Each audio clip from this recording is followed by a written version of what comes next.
2020년 설날 어떻게 보내셨는가요? 설날 잘 보내셨는가요? 설날 어떤 덕담들을 주고 받습니까? 설을 맞이하면, 새해를 맞이하면 정연복 시인이 쓴 새해라는 시가 새해 설날의 의미를 잘 전달했다 싶어 늘 떠오르곤 합니다. 주보 사이에도 넣습니다만 앞에 보시면 화면에도 있습니다.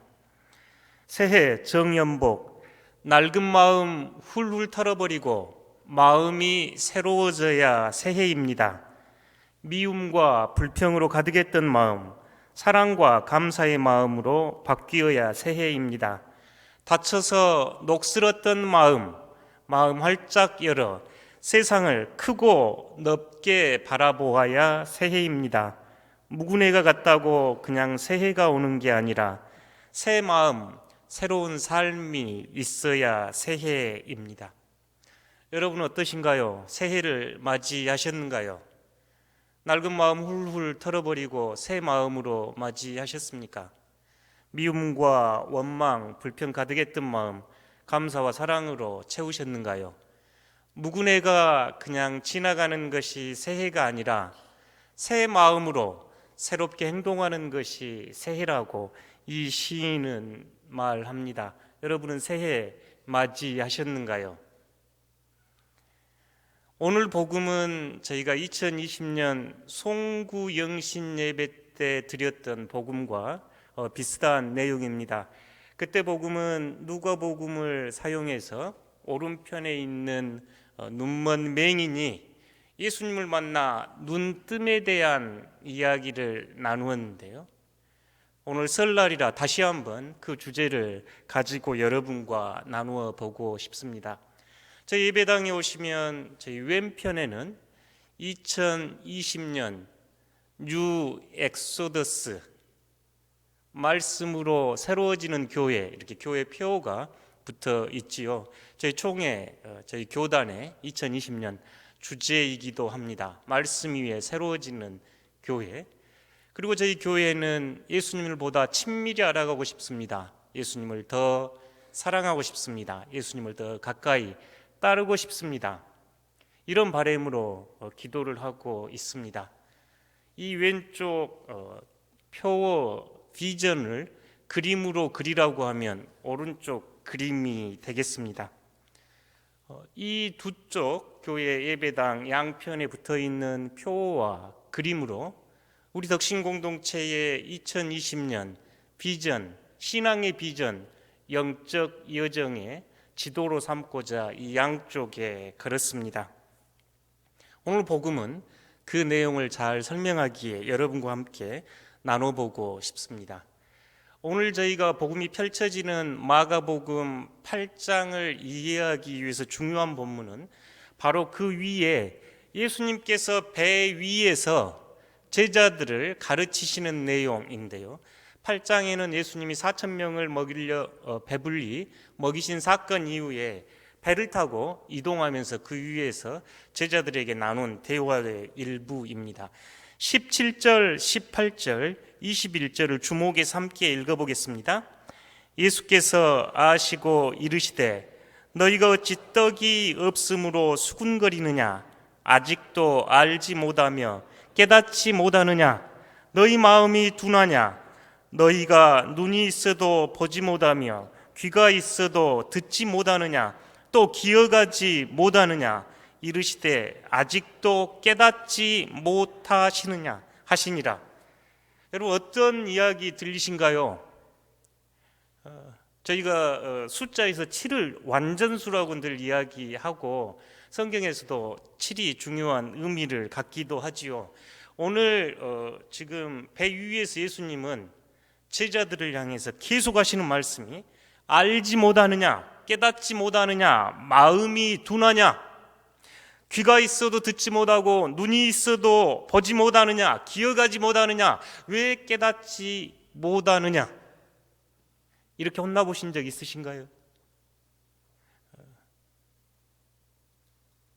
과연 도대체 이 제자들은 무엇을 알지 못하고 무엇을 깨닫지 못하고 무엇을 보지 못했기에 예수님께서는 이렇게 거듭 성경에서 같은 단어가 두 번만 나와도 주석을 하는 사람들은 매우 주의를 기울입니다.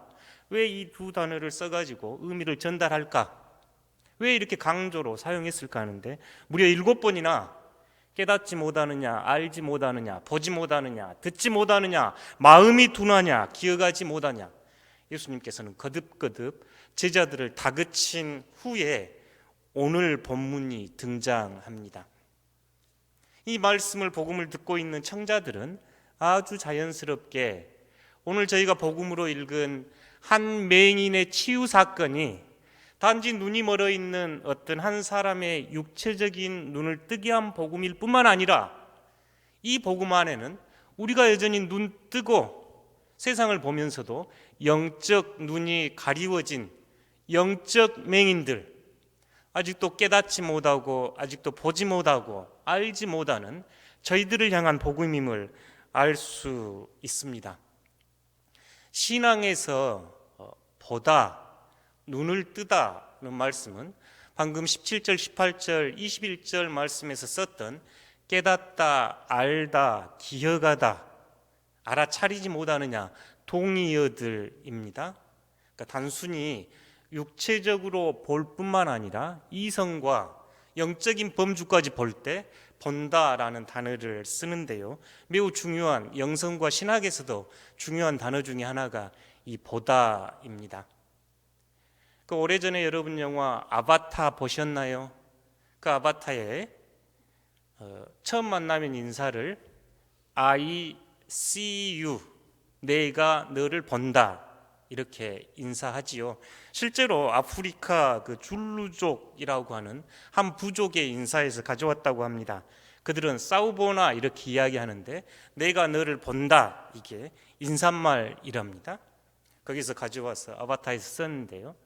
사랑 고백을 할 때 어떻게 하던가요?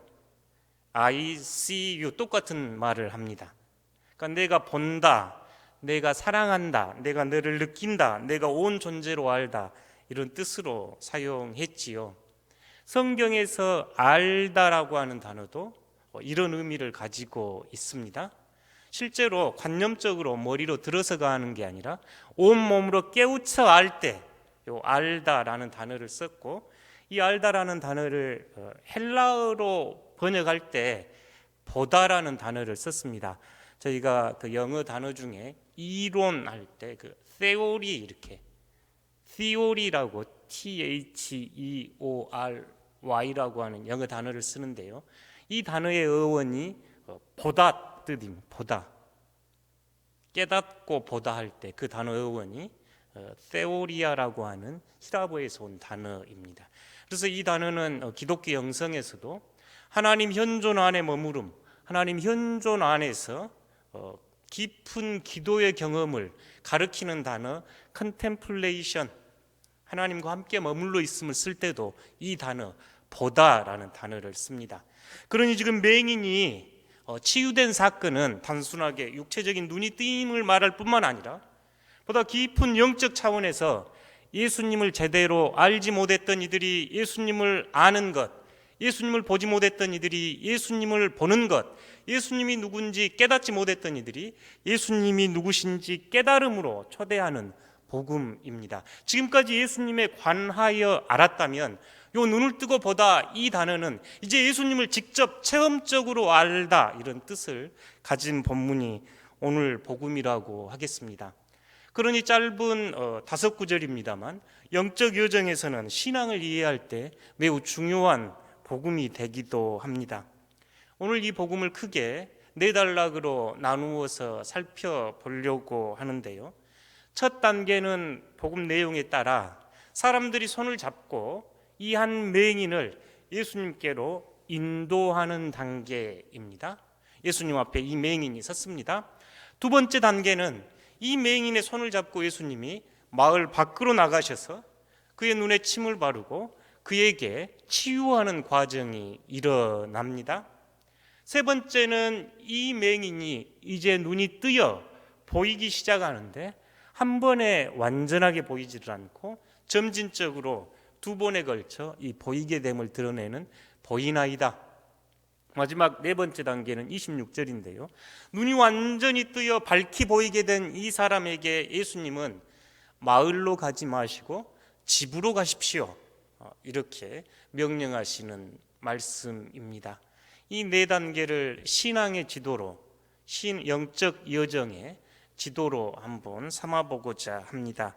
먼저 1단계는 사람들이 데려와 청하는 단계인데요. 22절 말씀 함께 읽어보겠습니다. 벳세다의 이름에 사람들이 맹인 한 사람을 데리고 예수께 나와 손 대시기를 구하거늘. 아멘. 벳세다라 하는 이 동네는 어부의 마을이었습니다. 베드로, 안드레, 빌립의 고향이었습니다. 벳세다 뜻도 이 어촌 이런 뜻이기도 합니다. 그 곳에서 사람들이 한 맹인을 데리고 예수님께 나와 손 대시기를 지금 청하는 장면이 22절이지요.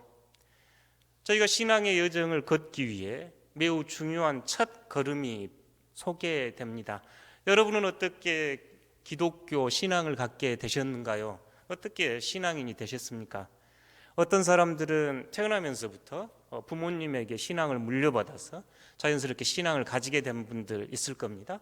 또 어떤 사람들은 삶의 위기나 삶의 근본적인 질문 앞에서 갑작스러운 체험을 하고 하나님께 나아오신 분들도 있습니다. 어떤 분들은 진리를 궁구하며 진리를 탐구하다 그리스도인이 된 사람들도 있지요. 여하튼 간에 오늘 복음은 우리로 하여금 누군가의 손에 이끌려 예수님께 나아온 한 맹인 이야기를 들려줌으로써 이제 여러분의 손을 내밀어 누군가의 손을 잡고 예수님께 나아가십시오 하는 초대가 근본적으로 들어 있습니다. 2020년 여러분 어떤 일을 주님께로 인도하시는 복된 새해 되시기를 축복합니다. 그리고 이제 청합니다. 그리고 2단계로 이제 넘어가 보도록 하겠습니다.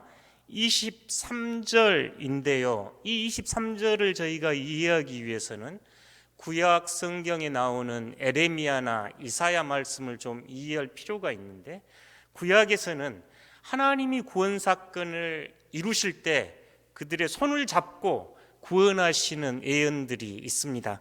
그래서 23절과 이사야 42장 6절을 함께 읽겠습니다. 예수께서 맹인의 손을 붙잡으시고 마을 밖으로 데리고 나가사 눈에 침을 뱉으시며 그에게 안수하고 무엇이 보이느냐 물으시니, 이사야입니다. 나 여호와가 의로 너를 불렀은즉 내가 내 손을 잡아 너를 보호하며 너를 세워 백성의 언약과 이방의 빛이 되게 하리니. 아멘. 복음을 가만 보면 이 사람들이 예수님께 눈먼이를 이렇게 데리고 오는데 예수님은 그 자리에서 고쳐주지 않습니다. 그래서 그 우스갯소리로 설교가들이 예수님이 혹시나 안 고쳐주면 쪽팔리니까 데리고 나갔다고 우스갯소리를 하는 본문이기도 합니다. 예수님께서 이 눈먼이의 손을 잡고 그 자리에서 고치지 않고 마을 밖으로 나가는 장면인데, 마가는 아주 우리로 하여금 구약 예언자들의 예언을 떠올리도록 그들의 손을 잡고 마을 밖으로 나갔다, 이런 표현을 씀으로써 저희가 예수님께서 오실 메시아로서 보지 못했던 이들, 눈먼 이들, 저는 이들, 갇힌 이들이 해방을 느낄 메시아 그리스도의 새로운 시대가 도래했음을 이 짧은 단어들로 우리에게 보여주고 있습니다. 손을 잡고 저희가 이사야 42장 6절에서 읽었던 것처럼 그날의 메시아는 여러분의 손을 잡고 여러분을 보호하며 여러분을 새로운 백성으로, 언약의 백성으로, 이방의 빛으로 세우실 겁니다. 이때 쓴 표현이 손을 잡고입니다. 예수님께서 친히 이 눈먼이의 손을 잡고 다음은 마을 밖으로 있지요.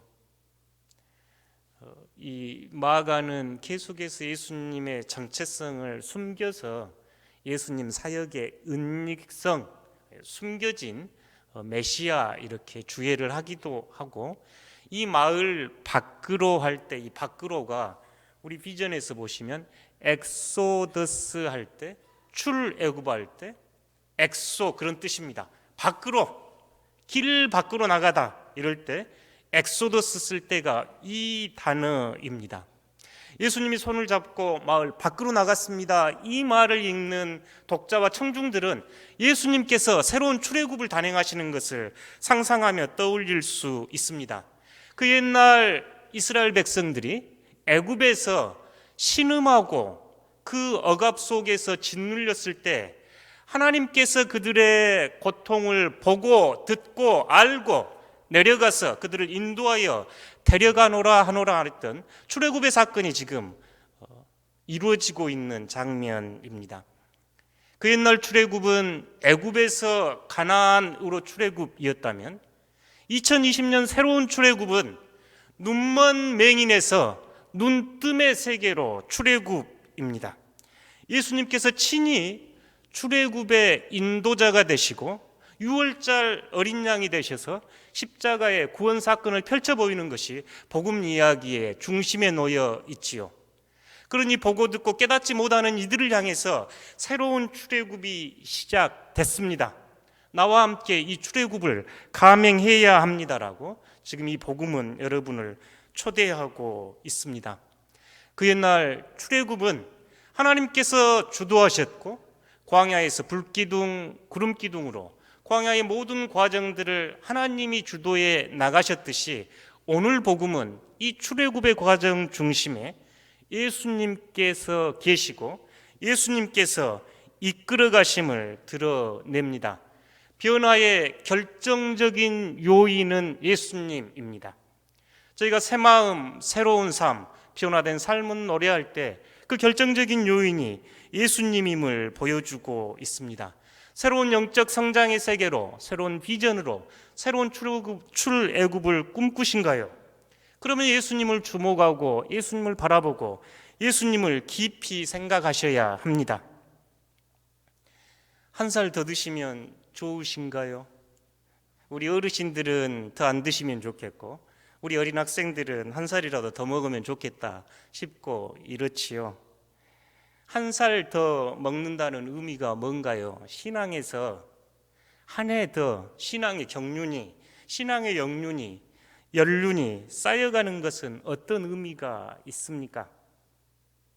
설이 어떤 의미인지, 왜 설날이라고 해서 설이 어떤 의미인지 찾아봤더니 낯설다, 흔히 낯설다 할 때 처음 시작하는 날이어서 낯설다 이런 의미가 있고, 또 어떤 설명에 보니까 산스크리트에서 왔다고 합니다. 새로운 것을 깨닫다 이런 또 의미가 있다네요. 설이라고 하는 말에. 또 어떤 설명은 섭다라고 하는 한글, 삼가고 주의하다. 또 어떤 설명은 으뜸되고 처음 되는 것, 한문으로 아마 번역해 놓은 것 같습니다. 원단 이렇게 이야기하지요. 그런 의미가 설날이랍니다. 그 설날에 대한 설명을 가만히 들으면서 그리스도인에게 설날은 어떤 의미가 있을까? 그리스도인의 설날은 어떤 의미가 있는가 하고 스스로 물으면서 오늘 복음에서 그 답을 헤아려 보았습니다. 한 살 더 들어가시는 것은 내 인생에서 예수님의 몫이 하나 증가하는 겁니다. 신앙생활이 한 해 더 깊어갔습니다. 이 말 안에는 내 삶의, 내 영혼의 여정 안에 예수님 몫이 하나가 늘어났습니다. 예를 들어 저희 전체 몫이 100이라고 생각을 해보면, 태어날 때는 내가, 내 중심의 삶이 100이었다면 이제 50이 되셨다면 내 목 절반은 예수님 목입니다. 내가 신앙생활 40년 했습니다 라고 이야기하시는 분은 내 인생에서 예수님 몫이 40, 내 몫이 60입니다. 여러분 한 살 더 드신 것 축하드립니다. 여러분 인생 안에서 예수님의 몫이 점점 늘어나는 삶 되시기를 축복합니다. 내가 점점 줄어들고 예수님이 점점 드러나서 어느 날인가 여러분의 삶이 예수 그리스도를 가리키는 삶 되시기를 축복합니다. 이제 복음은 세 번째 단계로 넘어가는데요, 보이기 시작하는 단계입니다. 24절과 25절 함께 읽어보겠습니다. 쳐다보며 이르되 사람들이 보이나이다. 나무 같은 것들이 걸어가는 것을 보나이다 하거늘 이에 그 눈에 다시 안수하심에 그가 주목하여 보더니 나아서 모든 것을 밝히 보는지라. 아멘. 이 두 구절은 저희에게 소망이 되고 희망이 되지요. 예수님이 안수하시고 치유하셨는데 한꺼번에 보이지 않습니다. 복음에서 이런 장면이 잘 없지요. 예수님이 손으로 아니면 말씀으로 병자들을 치유하는 사건이 얼마나 많은가요? 그런데 이 복음은 예수님께서 치유를 하셨는데 완전히 보이지 않고 희미하게 보입니다. 그래서 예수님이 다시 한번 손을 대시고 완전하게 보게 되는 점진적인 성장, 점진적인 치유가 드러나는 본문이지요. 어떻게 그리스도인이 되셨는지 그 이유는 다양하시겠습니다만 여전히 완전히 보이지 않고 희미하게 보고 살아가는 우리들에게 오늘 이 복음은 오히려 위로와 소망이 됩니다. 주님께서 끊임없이 다가오셔서 언젠가는 이 맹인처럼 완전하게 볼 날이 있기 때문입니다. 25절에 쓰인 단어를 보면 너무너무 아름답습니다. 이에 그 눈에 다시 안수하심에 그가 주목하여 보더니 나아서 모든 것을 밝히 보는지라. 모든 것을 완전하게 보는지라 하고 이렇게 지금 설명하고 있습니다. 여러분, 고린도 전서 13장 12절에서 바울이 사랑에 대해서 이야기할 때 그 말씀 기억나시지요? 우리가 지금은 거울로 보는 것처럼 희미하게 보입니다. 그러나 그때에는 얼굴과 얼굴을 대하여 볼 것이요, 내가 지금은 부분적으로 알지만 그때에는 예수님께서 나를 아신 것 같이 내가 온전히 알리라. 얼마나 놀라운 영적 여정의 신비인가요? 지금은 부분적으로 보고 부분적으로 알고, 그렇지만 그 날에는 얼굴과 얼굴을 맞대고 보듯이 예수님이 나를 알듯이, 주님이 나를 알듯이 내가 이제 주님을 완전히 알게 되는 단계입니다. 25절에 모든 것을 밝히 보는지라의 의미입니다. 여러분, 인생을 살아가시면서 여러 가지 목표가 있겠고 여러 가지 꿈이 있지요. 단연코 중요한 목표가 이 밝히 보는 것이라고 보여집니다. 세상을 밝히 보기 원합니다. 사람을 밝히 보기 원하고 무엇보다 하나님을 밝히 보고 싶습니다. 바울의 고백처럼 주님이 나를 알듯 내가 주님을 온전히 아는 그 영적 상태에 도달하고 싶습니다. 이때 여러분, 지금까지 맹인의 자리에서 한번 생각해 보셔요. 맹인은 다른 사람들의 손에 이끌려서 주님 앞에 왔습니다. 그리고 예수님의 손에 이끌려서 마을 밖으로 나가서 치유하시고 계시지요. 맹인이 하는 일은 뭔가요? 맹인은 다른 사람들의 그리고 주님의 손에 자신을 내맡겼지요. 결정적인 단어가 25절에 나오는 단어인데요, 이에 그 눈에 다시 안수하심에 그가 주목하여 보더니, 그가 주목하여 보더니, 이 맹인이 주목하여 봤습니다. 이 주목하다라고 하는 단어를 보면 꿰뚫어보다, 간파하여, 명료하게 보다라는 히라버를 써놨는데요, 예수님을 꿰뚫어보고 명료하게 간파하면서 예수님에게 시선을 두고 있는 모습입니다. 여러분, 영적 여정에서 눈뜨의 여정으로 변화되고 싶으신가요? 그러면 이 맹인처럼 다른 이들에게 손을 맡기시고 예수님에게 손을 맡기십시오. 그리고 예수님을 주목하여 바라보셔야 합니다. 매우 중요한 가르침입니다. 예수님을 주목할 때 우리의 힘이 있던 눈이 완전히 뜨여서 예수님을 온전히 명료하고 명확하게 보게 되는 때가 이를 것입니다. 그러니 여러분의 시선을 예수님께 고정하십시오. 예수님을 깊이 생각하십시오. 예수님을 바라보셔야 합니다. 이 22절에서 26절 짧은 5구절 안에는 바라보다 하는 단어를 5번을 겹쳐서 계속 놨습니다. 보는 것이 얼마나 중요한지 육체적으로 보는 것뿐만 아니라 이성을 넘어 영적으로 깨닫고 보는 단계로 우리를 초대하기 위해서 그렇습니다. 사랑하는 성도 여러분, 눈뜸을 경험하고 싶으신가요? 그러면 예수님을 주목해서 바라보셔야 합니다. 주님을 깊이 생각하고 깊이 바라보십시오. 주님께 시선을 고정하십시오라는 히브리 기자의 말씀을 마음에 새기고 예수님을 바라보는 여러분들 되시기를 축복합니다. 이제 다 치유받은 사람, 이 사람 이제 어디로 가야 하는가요? 26절 말씀입니다. 함께 읽어보겠습니다. 예수께서 그 사람을 집으로 보내시며 이르시되 마을에는 들어가지 말라 하시니라. 아멘. 마을 밖으로 출애굽했던 것처럼 같은 말씀입니다. 이전 세계로 돌아가지 마십시오. 노예의 삶, 죄에 얽매였던 삶, 자신을 스스로 가두고 우물 안의 개구리처럼 살았던 그 세계로 돌아가지 마십시오. 맹인이라고 죄인이라고 손가락질 받았던 그 자리로 돌아가지 마시고 집으로 돌아가십시오. 집이라고 하는 단어는 여러 의미가 있겠습니다만 하나님의 창조를 이야기할 때 집이라는 단어를 씁니다. 하나님이 현존하시는 곳, 하나님이 계시는 곳, 하나님이 중심이 모시고 사는 집으로 가셔야 합니다. 마을로 가지 마십시오라고 예수님은 초대하고 있습니다.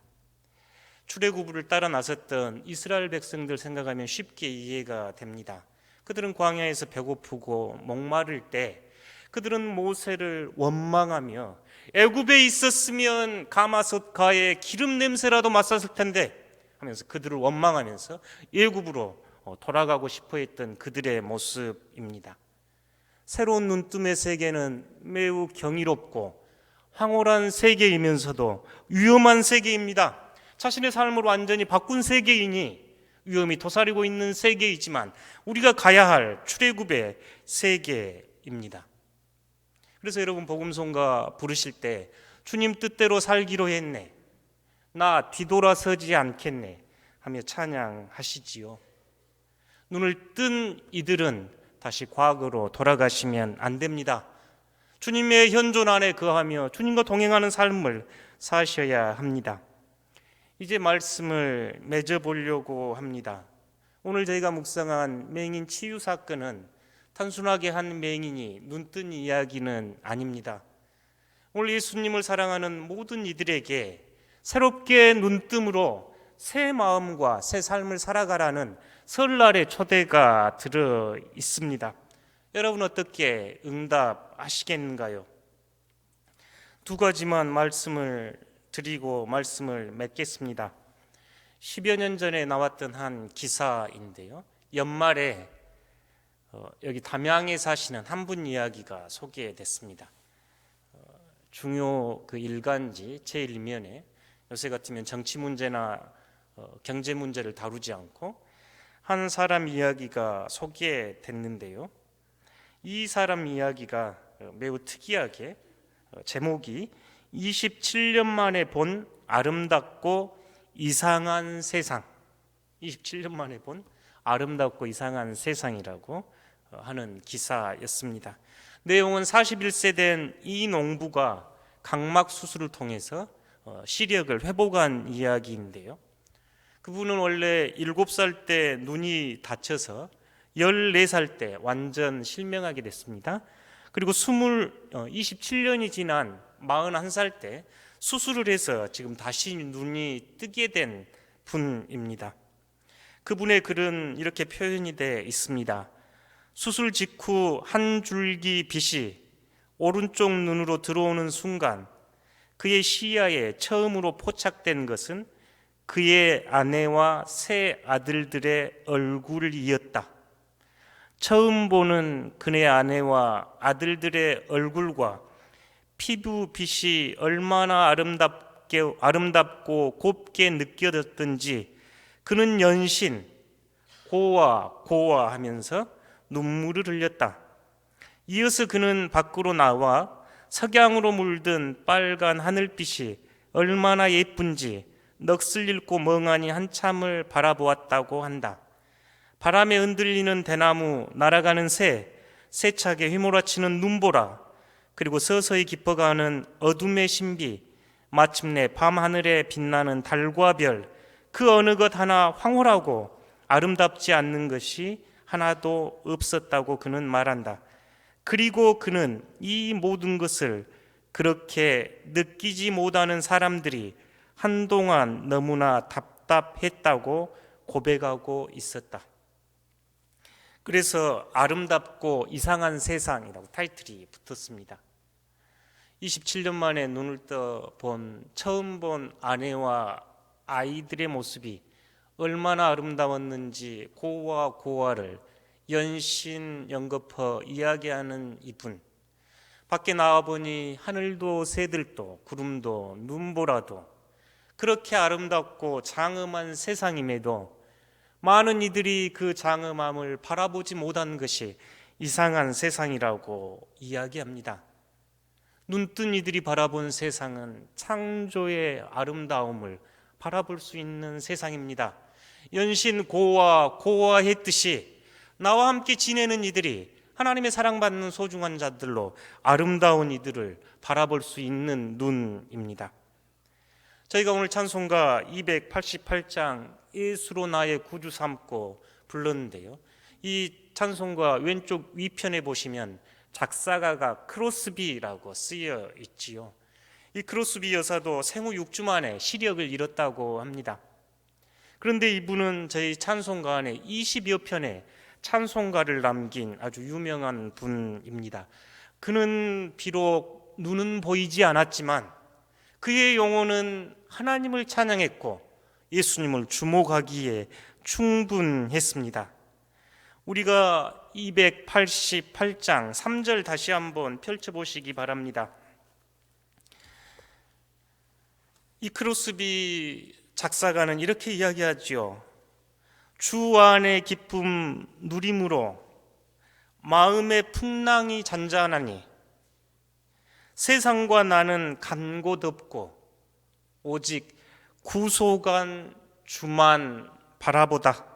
구속한 주만 보이도다. 눈을 뜬 이들의 눈에는 세상과 나는 간데없고 오직 구속한 주만 바라보이는 여러분들 되시기를 축복합니다.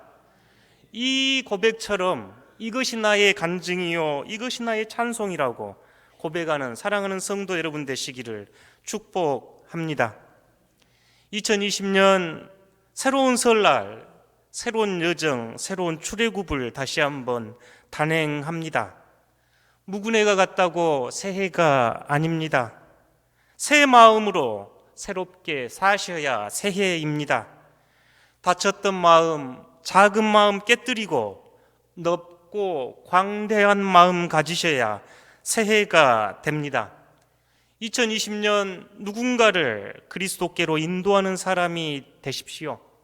예수님께 여러분을 내어 맡겨 주님께서 일하시도록 내어드리는 2020년이 되십시오.